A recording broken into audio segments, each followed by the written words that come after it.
Bienvenue chez Marie Fidèle Stories, un village où la résilience et l'excellence prennent parole. Likez, partagez et surtout, abonnez-vous. Pourquoi? Parce qu'il ne faut pas manquer ce qui se passe dans ce village inusité. Aujourd'hui, j'ai une invitée spéciale. C'est vraiment quelqu'un que je connais depuis quelques mois, mais sa vie m'a vraiment épatée. C'est une femme, Josiane Hood, une femme qui incarne l'audace, la détermination, la force, vraiment quelqu'un de spécial. Elle est entrepreneure passionnée, conférencière inspirante, coach d'affaires stratégique, formatrice engagée, mère de 2 beaux enfants, aventurière dans l'âme. Elle a fondé Copilote.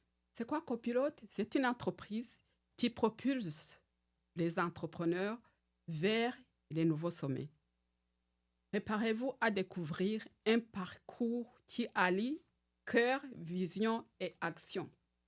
Voici la capitaine de Copilote, Josiane Hood. Bonjour. Bonjour Josiane. Quelle présentation, merci. Ça fait plaisir de te recevoir aujourd'hui. Et on va... Je vais peut-être te laisser d'abord un peu parler de toi. Et puis, on va aller dans le vif du sujet par après. Bien, parfait. Aucun problème.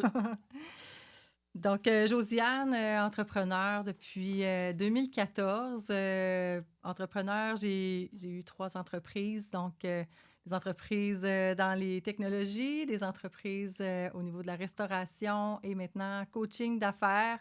Donc, ça fait quelques années déjà que j'ai vécu plusieurs étapes de l'entrepreneuriat.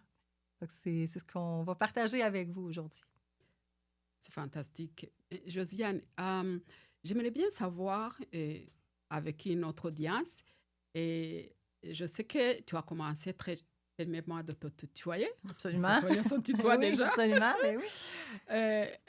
Depuis aussi loin que tes souvenirs te portent, et dans ton enfance, est-ce qu'il y aurait quelque chose qui t'a motivé à aller vraiment prendre ton chemin et ne pas suivre le chemin d'employé et vraiment de décider que c'est fini, je dois me mettre à mon compte.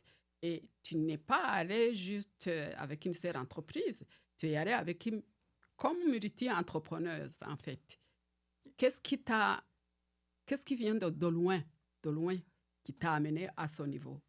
Ben, c'est sûr que c'est mes parents. Première chose, c'est sûr. Moi, j'ai 2 parents entrepreneurs. Donc, toutes jeunes, je les ai vus dans leur entreprise. J'étais enfant, fait que j'y allais plus comme observatrice, mais j'aimais ça aller les aider, j'aimais ça comprendre qu'est-ce qui se passait. J'aimais ça voir l'impact qu'ils pouvaient avoir sur les gens autour d'eux.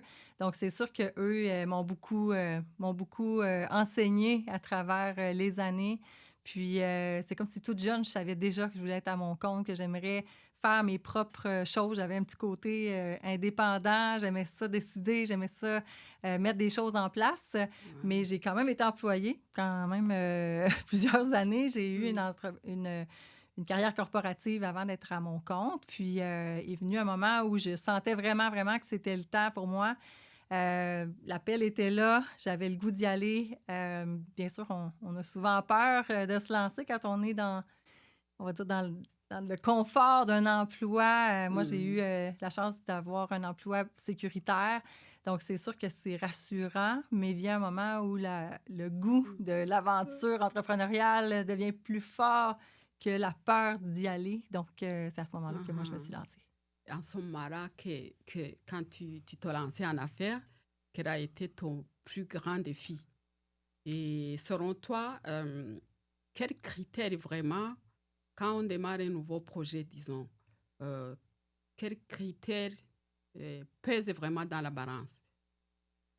Ben, moi, ce que je pense qui a fait toute la différence, parce que je suis partie en 2014 dans un domaine qui était vraiment méconnu. Les gens ne connaissaient pas ce que je faisais. C'était du marketing numérique, mais à l'époque, c'était vraiment à ses tout débuts. Donc, il fallait non seulement se faire connaître, mais il fallait apprendre aux gens en quoi ce qu'on allait proposer devenait un besoin pour eux. Donc, il y avait plein d'inconnus dans l'histoire. Puis, en fait, j'ai dû apprendre à me faire confiance. Puis, c'est le conseil que je donnerais, en fait, là, c'est que quand tu as confiance en toi, tu as confiance en ton idée, évidemment, tu évalues ton marché puis le potentiel de ton projet, mais il n'y a jamais une certitude tu sais, qui est là, puis on n'a pas le parachute, les bretelles, puis tout ça. Donc, à un moment donné, il faut juste se dire, ben on y va, on va compter sur nous en premier. On va se faire confiance, puis on va s'ajuster en cours de route. On va continuer d'apprendre en cours de route.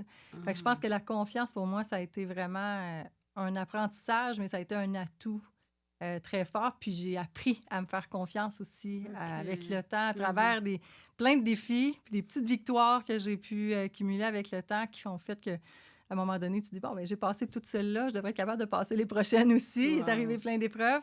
Fait que je pense que c'est vraiment cette confiance-là qu'il faut développer, mais à la base, il faut y croire là, à notre projet, puis il faut croire qu'on est le bon capitaine aussi pour être dans notre bateau. Et voilà, en effet, te voilà copilote, capitaine de copilote. C'est ça, mais oui. On va revenir sur copilote plus tard.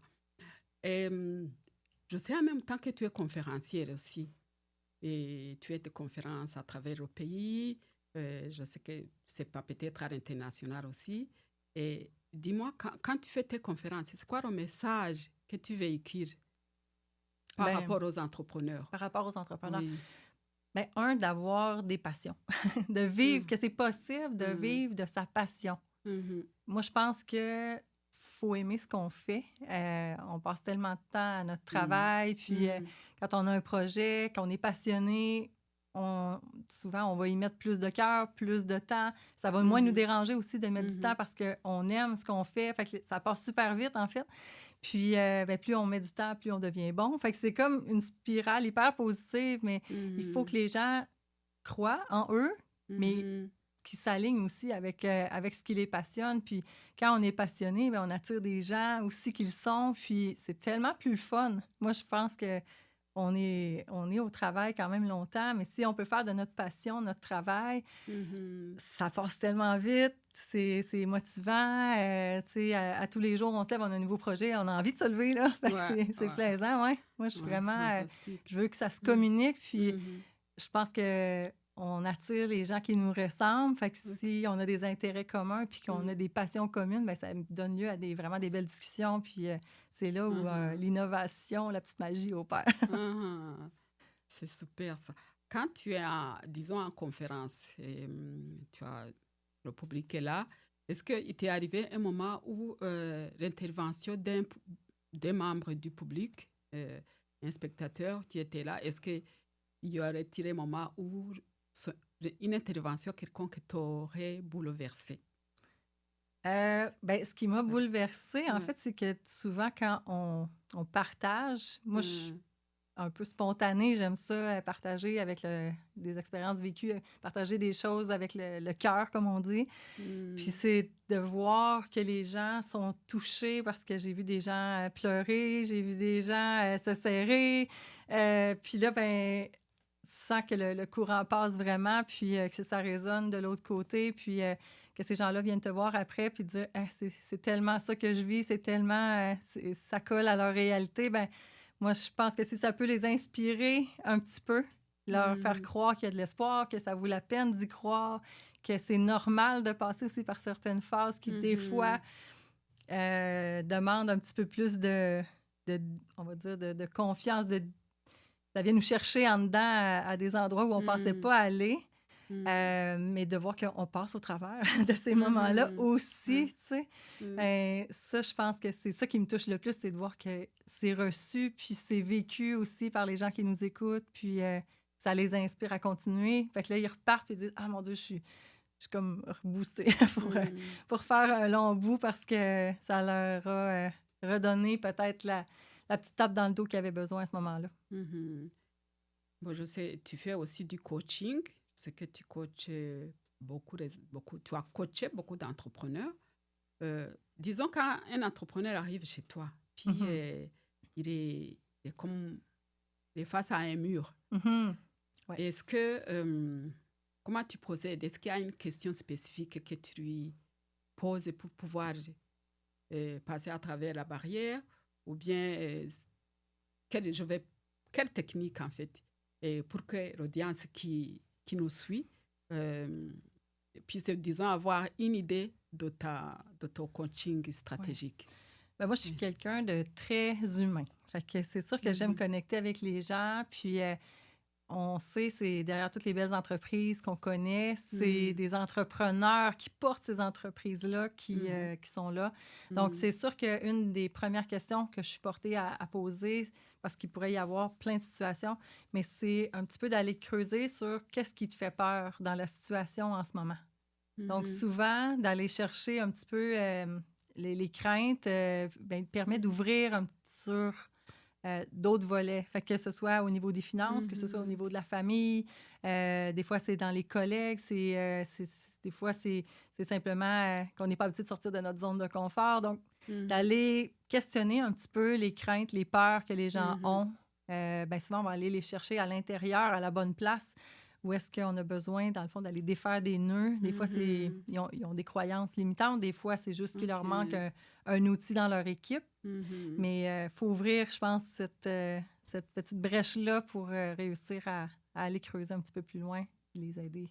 Est-ce que tu penses, avec ton expérience, tes années de coaching et tout, est-ce que tu penses qu'il y a une erreur qui revient souvent en entrepreneuriat et Mm. quelle serait, et comment fait-on pour, si c'est une erreur qui revient souvent commun, comment, comment tu aides l'entrepreneur à passer par-dessus ça? Il y en a beaucoup de choses qu'on peut faire, hein, qu'on peut Mm. vivre, mais une qui, je pense, revient quand même souvent, c'est de ne pas assez déléguer. Mhm. On pense tout le temps on veut tout faire. Surtout au départ, on a commencé notre entreprise, on faisait un Oui. peu tout, on a plein de chapeaux. Oui. Puis, ben, quand on veut avancer, on veut croître, on veut innover, à Mhm. un moment donné, on n'a pas le choix, il va falloir apprendre à faire confiance. Fait que Mhm. quand on apprend à faire confiance, bien évidemment, il faut apprendre aussi à confier des tâches à ces gens-là, à les responsabiliser pour nous réussir à retourner dans notre zone de génie, comme on dit, être Mhm. dans ce qu'on est le meilleur, parce que c'est pas vrai qu'on est bon dans tout, qu'on excelle dans tout. Il y a des gens Mhm. qui sont meilleurs que nous dans certains domaines, puis Mhm. l'erreur, je pense, la plus courante, c'est qu'on est porté à vouloir tout contrôler, tout Mhm. garder. Oui, Mhm. des fois, quand on délègue, on a peur qu'il y ait des erreurs. Ça fait partie de Mhm. la game. Tu sais, on essaie de Mhm. prévoir ces erreurs-là, d'encadrer les gens avec qui on travaille, Mhm. mais je pense sincèrement que c'est un incontournable. On n'a pas le Mhm. choix pour que l'entrepreneur puisse rester justement dans sa passion, dans sa créativité. S'il n'y a plus d'espace mental, c'est Mhm. difficile de continuer d'être créatif, puis d'amener du nouveau, puis de motiver notre gang, puis d'être Mhm. convaincant avec nos partenaires, parce qu'on est comme Mhm. trop submergé. Mhm. Fait que je pense que ce serait ça, d'apprendre à déléguer, puis faire confiance. OK. Bien sélectionner Mhm. notre équipe aussi pour qu'on ait moins peur de déléguer. Ouais, c'est Ouais, vrai. Tout je à pense que ce fait. serait... Donc, au coaching, ton coaching chez toi, c'est personne individuelle. C'est individuel, c'est pas en groupe. Il y en a aussi en groupe. OK. Oui, il y a aussi Ouais. des formations qui sont en groupe avec des ateliers, mais il Mhm. y a évidemment des portions de coaching individuel parce que je OK. pense que c'est nécessaire d'avoir un peu des deux. Mais Oui. il y a effectivement de Mhm. l'accompagnement personnalisé. Ouais. Tout à fait. Tout à fait. Alors, disons, donc tu donnes des formations, des ateliers et tout. Comment tu transformes, disons, un concept théorique, euh, puis à l'amener dans la vie pratico-pratique de l'entrepreneur? Ben, Comment tu amènes ça, tes participants à ce niveau, pour que vraiment la théorie soit une partie vivante de leur vie? exact. Oui. Ben, c'est ça, on a plein de concepts, hein? Surtout Mm. en affaires, il y a plein de concepts théoriques. Ben, ce qu'on fait, c'est qu'on les amène tout de suite dans la pratique. Fait que oui, il y a de la théorie qui est communiquée, mais Mm. rapidement, par des ateliers de groupe, des mises en situation, on a des jeux de rôle aussi. Donc, on les met rapidement là, sur le terrain, du Mm. coaching, de la rétroaction Mhm. proactive, tu sais, pour vraiment les accompagner puis qu'il y ait Mhm. rapidement des petites Mhm. victoires. Parce que Mhm. quand on fait des nouveaux programmes, ben, c'est qu'on est en apprentissage. Quand on est en apprentissage, on fait, évidemment, on sort de notre zone de confort. Ouais, C'est pas des tout choses à qu'on fait. savait déjà. Ouais, tout Donc, à on a fait. besoin, des fois, d'avoir quelqu'un qui nous réaligne un petit peu ou qui nous encourage ou qui nous partage des bonnes astuces. On apprend de notre expérience, mais on peut apprendre de l'expérience des autres aussi. Puis plus on apprend de l'expérience des autres, des fois, ça nous permet d'accélérer, d'éviter des erreurs. Puis des fois, d'avoir juste le petit boost, tu sais, la petite bougie d'allumage, là, on la tourne un peu pour que la personne croie en elle, puis on la laisse aller. Puis après ça, ça va vraiment bien. Puis de partager avec les autres, de les mettre sur le terrain, puis qui est la communauté, parce que dans certains programmes, ils sont plusieurs, bien, d'avoir la rétroaction des pairs aussi, c'est vraiment riche comme, on va dire, comme apprentissage, parce que des fois, ça amène un nouveau point de vue. Je pense que ça amène un bon équilibre dans la séquence, si on veut, là, pas juste justement théorique, mais après ça, de tomber dans le pratique, d'aller chercher de la rétroaction. C'est comme le trio que je trouve hyper efficace. Oui, est-ce que, donc, parmi tes étudiants, tes participants au cours, au coaching, est-ce qu'il y a un cas, je ne vais pas connaître le nom, mais un cas où tu peux dire que ma formation a amené cette personne à tel succès? Et si oui, c'est comme lequel? Un exemple, sans nom, juste un exemple. Oui. Ben oui, il y en a eu plein de beaux succès, puis autant des gens qui démarraient que des gens qui étaient en croissance, mais une entreprise qui était déjà existante, disons qu'il y avait peut-être quelques succursales, on va dire, dans le commerce de détail, puis qui a décidé d'innover côté marketing, stratégie, tout ça, puis ben, qui s'est rendu à avoir 38 bannières de son entreprise avec des années records successives. Là. Ça a été vraiment une belle réussite, mais ils ont cru, on y croyait aussi. On avait un plan qui nous excitait d'un sens. Fait que c'est vraiment le fun. Puis quand tout le monde est all-in, il faut y aller, puis embarquer vraiment, ben ça a fait toute la différence. Ça a été fulgurant. Là. Ça a été vraiment, vraiment une belle collaboration, mais le fun en même temps. C'était hyper positif. Ouais. Magnifique. Ça a fait une belle différence. Oui. Ah oui, l'entrepreneuriat, je vois beaucoup de jeunes vraiment qui sont décidés à se lancer en entrepreneuriat par les temps qui courent. Et, quelles compétences, selon toi, comme coach, puis enseignante, conférencière, quelles compétences est-ce que tu peux dire que vraiment cette compétence-ci, pas les temps qui courent maintenant, avec tous les changements que nous vivons, quelle compétence est vraiment non négociable chez un entrepreneur, que ce soit celui qui commence ou celui qui est déjà dans le mouvement? Je dirais que c'est important d'être capable d'assimiler et d'implanter les nouvelles technologies rapidement. Ça évolue extrêmement rapidement, que ce soit avec l'intelligence artificielle ou différentes autres technologies. C'est des outils hyper puissants qui peuvent vraiment, vraiment faire une différence s'ils sont bien maîtrisés, sont bien intégrés dans les entreprises. Je pense vraiment que ça peut être un game changer.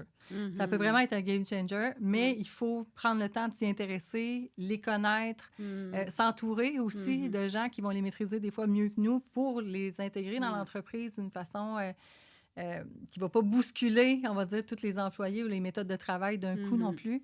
Mais vraiment, vraiment, c'est un vecteur, à mon avis, de succès pour les prochaines années. On dit souvent l'intelligence artificielle, par exemple, ne va pas remplacer l'humain parce que, évidemment, ça a besoin de l'humain, l'intelligence artificielle, pour fonctionner. Mais l'humain qui va maîtriser l'intelligence artificielle, lui, là, il y a vraiment une longueur d'avance sur les autres. Fait que autant dans l'intelligence artificielle que sur les technologies, je pense qu'il faut vraiment s'y intéresser. Puis, ben, ça peut permettre des belles avancées puis des gains d'efficacité incroyables aussi. Oui, tout à fait, tout à fait. Est-ce que tu penses que c'est accessible à tout le monde? Est-ce que tout le monde est capable? Disons, exemple, les personnes âgées qui sont en affaires. Il y en a 60, 70 ans, 80 qui sont en affaires, qui sont encore en affaires. Est-ce que tu penses qu'ils vont vraiment être capables de rentrer dedans? Je pense que c'est pas nécessairement de tout révolutionner. C'est ça qu'il faut comprendre. Mm. C'est qu'il y a peut-être des petites actions simples qui sont répétitives souvent, qui ne demandent pas une expertise énorme, mais qui pourraient des fois juste être automatisées. Des fois, c'est de s'entourer d'une équipe qui va mettre, on va dire, l'élément en place, puis d'apprendre simplement son utilisation. Puis à force de répétition, c'est assez intuitif habituellement. Donc, je pense que tout le monde peut l'utiliser. Évidemment, tout le monde n'ira pas, on va dire, jusqu'au même point dans son intégration, mais il y a rapidement, tu sais, des petites choses, si on est entouré, qui peuvent faciliter la vie puis dégager du temps, enlever des responsabilités. On sait que l'entrepreneur a toujours plein de tiroirs ouverts dans sa tête en même temps. Donc, ça permet d'en fermer quelques-uns parce qu'il y a des choses qui vont se faire toutes seules. Puis, évidemment qu'on va avoir pris le soin là, de s'assurer de la qualité puis que tout fonctionne bien, mais qu'une fois que c'est en place, ben c'est une charge de moins, une charge mentale de moins. Puis, ça permet de faire rouler les choses, même quand on dort, comme on dit. Fait que je pense que oui, il pourrait y avoir des gains là, de ce côté-là, même pour les personnes un petit peu plus âgées. Ah, c'est fantastique. C'est encourageant. Ben oui, c'est encourageant. Oui, maintenant, j'aimerais qu'on passe un peu sur, on revienne sur Josiane, personne. Je sais que tu as une grande famille, et puis quand même, tu as un succès incroyable au niveau des affaires. Comment est-ce que, au cours des années, comment est-ce que tu as pu concilier la vie de famille puis les affaires et beaucoup de succès dans les deux, dans la famille et dans les affaires? C'est une grande question. Oui, c'est très curieux parce que je sais qu'il y a des couples ou des femmes avec des enfants, de la famille et tout, que des fois, c'est pas facile d'aller en affaires. Et c'est toujours, elles vont dire que moi, j'ai une grande famille, je ne peux pas m'aventurer, je ne vais pas prendre ces risques. Qu'est-ce que tu peux leur dire présentement? Comment tu as fait? Quels conseils tu peux leur donner présentement? Bien, la première chose qui me vient, c'est que c'est possible, puis on a le droit d'être une maman en même temps qu'une femme d'affaires. Parce que souvent, moi, c'était des questions, là, si tu étais une femme d'affaires, tu négligeais ta famille. Tu sais, c'était on va dire une perception que les gens avaient. Puis j'ai vécu à travers ça, on m'a fait le commentaire à quelques reprises. Comment tu réussis? Voyons, est-ce que tu t'occupes bien de ta famille? On sentait que la question était existante, même si les gens n'osaient pas la nommer nécessairement. Mais oui, c'est possible. Mais moi, je me suis donné des trucs. C'est sûr que mes enfants, c'était ma priorité, ça, c'est sûr. Fait que 2 jours, exemple, j'étais à mon travail. 4h30 à 8h30, c'est les enfants, la famille. Puis à 8h30, quand tout le monde, les enfants étaient couchés, tout ça, ben au lieu d'écouter des émissions, moi, souvent, je continuais à travailler. Longtemps, des fois. Fait que c'est ça. Fait que ça a été de réserver un moment pour la famille. Puis après ça, ben c'est aussi de se trouver des petites astuces. C'est sûr que moi, à partir d'un certain moment, j'ai dit, bon, OK, ça me prend une femme de ménage. J'ai eu besoin d'aller me chercher de l'aide parce que le temps, pour moi, ça a été l'aspect le plus difficile dans le sens où on ne peut pas en avoir plus dans notre journée. Puis des fois, on aurait l'impression qu'on aurait besoin d'une journée de 48 heures, puis on en a juste 24. Fait qu'il a fallu que je fasse plus avec le même temps. Fait d'aller me chercher de l'aide pour des choses qui n'étaient pas difficiles à combler. Trouver quelqu'un qui peut faire le ménage, on est capable de trouver de l'aide là-dessus. Des fois, des parents ou des mets préparés qu'on peut aller acheter, des parents qui nous aident avec les enfants ou des fois, pour les repas, bien, il a fallu alléger un petit peu des tâches qui étaient faciles à combler, on va dire, par quelqu'un d'autre. Ça, c'est des choses que j'ai fait aussi. Donc, d'avoir ces moments-là, mais tu sais, il y a des moments que il faut que ce soit des incontournables. Tu sais, la fête de tes enfants, c'est sûr qu'elle est bloquée dans ton agenda. Tu sais, il y a des moments en famille que ça, c'est non négociable. Mais c'est sûr qu'en même temps, tu sais, faut mettre la situation telle qu'elle est. L'entrepreneur fait plus d'heures que la majorité des gens qui sont employés. Donc, c'est sûr que ça peut impliquer des fois des soirs, des fins de semaine de travail, des fois des longues soirées, des fois des nuits. Ça a déjà arrivé. Mais ça fait partie de la game. Mais ce qu'on fait, c'est que, bien, premièrement, si on aime ce qu'on fait, on a déjà plus d'énergie. Essayer d'avoir un sommeil de qualité aussi, ça, c'est quand même important. Bien manger. Tu sais, on mange des fois, oui, sur le pouce, mais faire des bons choix dans nos repas, ça, c'est important. Puis, ben, de se réserver des moments de qualité, c'est ça, avec nos amis, la famille, c'est quand même important, hein, parce que, oui, l'entreprise prend beaucoup de place, mais au final, dans quelques années, quand un jour on arrêtera, si on arrête, ben on veut encore être entouré parce qu'on fait ça aussi pour en faire profiter aux gens qu'on aime. Fait qu'évidemment, il faut prendre soin de ces gens-là dans le parcours aussi, mais c'est possible. Tu sais, c'est juste ça que je veux que les gens retiennent. On met de l'énergie, mais ça nous en donne aussi de le faire. Fait que c'est vraiment gagnant-gagnant, mais on va chercher de l'aide quand on en a besoin. Faut pas avoir peur de le faire. Oui, tout à fait. Copilote, c'est ta dernière entreprise. Hein? Oui, c'est celle que j'ai en ce moment, oui. C'est le bébé. C'est le bébé. Benjamin, non, bébé, pas Benjamin. C'est la dernière. Alors, qu'est-ce que Copilote peut apporter d'unique? Qu'est-ce que Copilote vient apporter d'unique aux entrepreneurs qui veulent passer à un autre niveau? Bien, premièrement, Copilote, c'est une entreprise qui allie les conseils d'affaires, mais aussi avec le mindset et la technologie. Donc, c'est pas que les affaires, c'est pas que le mindset, mais c'est vraiment les deux volets ensemble. Puis ça, je pense que ça rend Copilote quand même assez unique dans le sens où on a besoin de travailler sur l'entrepreneur pour pouvoir propulser l'entreprise, autant que l'entreprise a besoin de bons conseils d'affaires pour pouvoir, on va dire, placer ses piliers puis pouvoir se propulser. Donc, on travaille vraiment sur les deux. C'est très humain. Moi, je suis une fille qui aime connecter avec les gens. Puis j'aime avoir du plaisir à faire aussi ce que je fais. Fait que je pourrais pas être juste derrière un ordinateur. Fait qu'on est sur le terrain. On est vraiment... tu sais, on dit copilote, hein, c'est pas pour rien, hein, parce qu'on est ensemble, on travaille ensemble, on vit les succès ensemble, on vit les défis ensemble. Fait que c'est vraiment une collaboration très, très étroite, humaine. On s'entoure de l'élite. Moi, j'aime l'excellence, j'aime progresser, j'aime donner accès à plein de ressources que j'ai pu, on va dire, soit collaborer avec des gens, mais ou bâtir mon coffre à outils, mais faire profiter de cette expérience-là aux gens avec qui je travaille. Fait que de voir un petit peu les gens s'épanouir, ben moi, pour moi, c'est comme ma paye. Fait que tous les collaborateurs, les gens qui travaillent chez Copilote, ben, ont cette fibre, cette petite flamme-là là, qui est en eux de vouloir partager tout simplement avec les gens. Maintenant, comment est-ce que les entrepreneurs futurs ou à venir futurs ou qui sont déjà dans leur business, qui ont déjà leur business, comment est-ce qu'ils pourraient bénéficier de tous ces privilèges que Copilote offre? Bien, c'est sûr qu'ils peuvent aller sur le site web www.groupecopilote.com. Copilote avec un K, oui, c'est ça.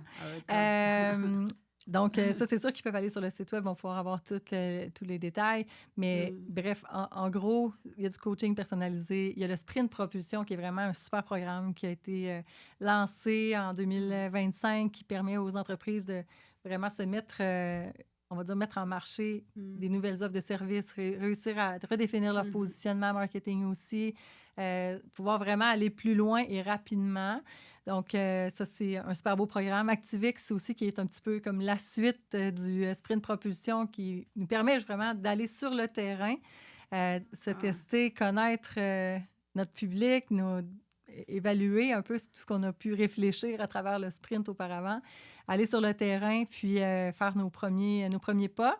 Donc ça, c'est 2 super beaux programmes. Il y en a plein d'autres qui s'en viennent. Il y a des conférences, des ateliers aussi qui se donnent en entreprise. Donc, ils peuvent me téléphoner, mais sinon, évidemment, là, le site web, je pense que c'est une super belle opportunité. Sinon, plein d'outils gratuits aussi à travers les réseaux sociaux qu'on développe là, de plus en plus. Donc, Facebook, Instagram, LinkedIn, c'est des beaux moyens de rester en communication avec nous puis de voir ce qui s'en vient.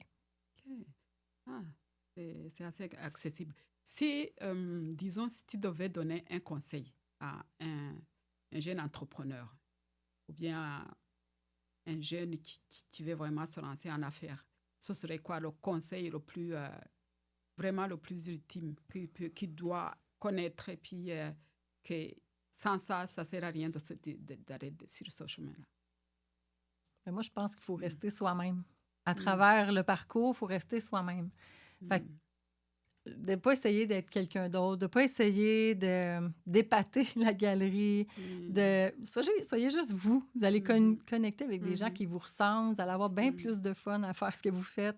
Restez dans vos passions aussi. Tu sais, on travaille pendant longtemps, on met du temps, on met des efforts, mais on peut-tu avoir du fun à faire ce qu'on fait? Fait que moi, c'est un peu ça, tu sais, que je me dis. Après, on va trouver les collaborateurs, les gens, ils vont être au rendez-vous pour les ventes, tout ça, ça va venir après.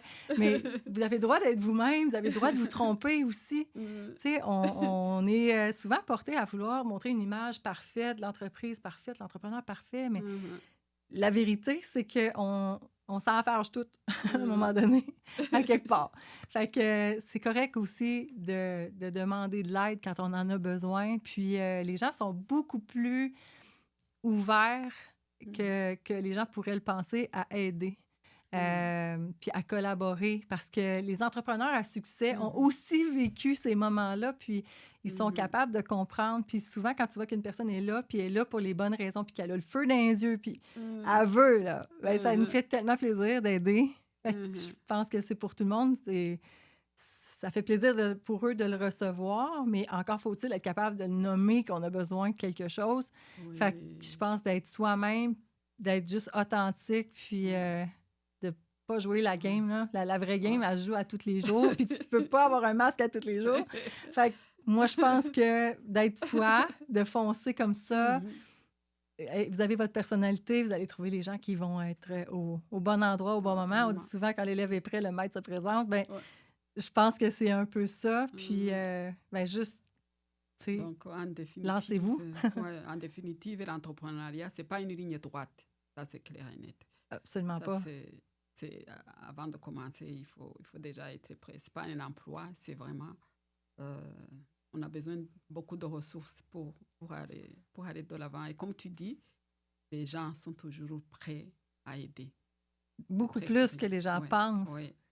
Beaucoup plus que les gens peuvent s'imaginer. Il y en a de l'aide, il y en a des bonnes personnes, tu sais, puis... Je pense que quand on est devant des gens qui sont là pour les bonnes raisons, puis ça se sent, là, tu sais, quelqu'un qui veut, puis qui met l'effort, puis il veut apprendre, puis il est attentif.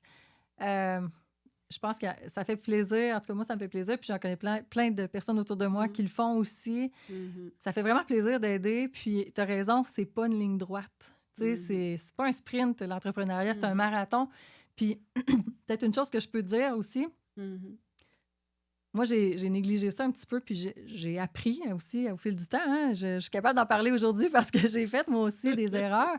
Moi, je suis une fille qui aime ça pousser la machine, puis je suis ambitieuse, puis j'ai des projets.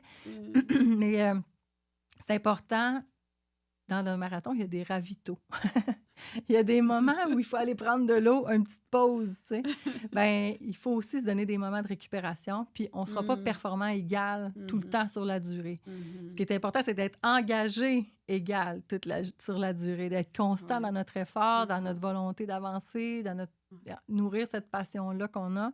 Mais ça se peut qu'il y ait des journées que t'en vaux 3, puis une autre journée, tu dis... Elle est à oublier, là. Mais ça fait aussi partie du parcours. Ça ne sera pas égal tout le temps, mais en moyenne, il faut avoir une bonne moyenne au bâton. Je sais que tu incarnes beaucoup la constance, Josiane. Ah, c'est gentil. Travaille fort là-dessus. Et justement, dans ta consistance, là, on s'est vu aujourd'hui, on t'a accueilli aujourd'hui. Si l'audience, à quoi est-ce que notre audience doit s'attendre pour ton prochain passage ici? Qu'est-ce que tu comptes, peut-être, tu prévois nous apporter, soit au sujet de copilote, soit au sujet d'autre chose, de notre idée qui germe dans ta tête, peut-être? Est-ce que tu peux en parler? Bien, copilote, assurément que ce n'est que le début. Ça, c'est Mm. sûr, sûr, sûr. Mm. Je suis super contente parce que là, c'est une nouvelle entreprise. Fait que c'est mon nouveau bébé et j'ai 1 million d'idées de choses que je vais mettre en place. Super motivantes, inspirantes. Puis, écoute, je me retiens pour pas tout dire, mais il y a vraiment des belles collaborations qui s'en viennent. Je l'ai dit tantôt, j'aime travailler avec l'élite et je veux rendre cette élite-là accessible aux gens. Donc, il va y avoir des belles annonces qui vont s'en venir de collaborateurs, puis vraiment dévoués, passionnés. On partage la même énergie. Puis, ben, j'espère juste que les gens vont être au rendez-vous puis ils vont avoir envie d'embarquer avec nous dans ces aventures-là. Fait que ça, c'est sûr que pour Copilote, c'est ça. Côté personnel, ben moi, j'ai un petit peu d'investissement immobilier aussi. Fait que c'est sûr que je continue de développer cet aspect-là aussi qui pourrait peut-être grandir là, dans les prochains mois, prochaines années. Ouais. En immobilier, tu es à l'international, je crois. Oui, j'en ai un petit peu à l'international, oui, aux États-Unis et puis en félicitations. République dominicaine, Ouais, félicitations. au Québec. Ouais. En tout cas, c'est un grand plaisir de te recevoir. Ben, partagez. Merci beaucoup pour ta générosité. Ça fait plaisir. Et on a hâte, depuis que notre curiosité, Oui. et on a hâte T'avais hâte de voir la suite. prochaine, la suite. Et puis, donc, au nom de tout le monde, des auditeurs et de moi-même, je te remercie pour ta générosité, pour le temps, pour tout, pour ce qu'on a appris aujourd'hui. Puis, on a hâte à la prochaine fois. Ah, mais c'est gentil. Merci. Moi aussi, ça m'a fait grandement plaisir. Merci, Marie-Fidèle.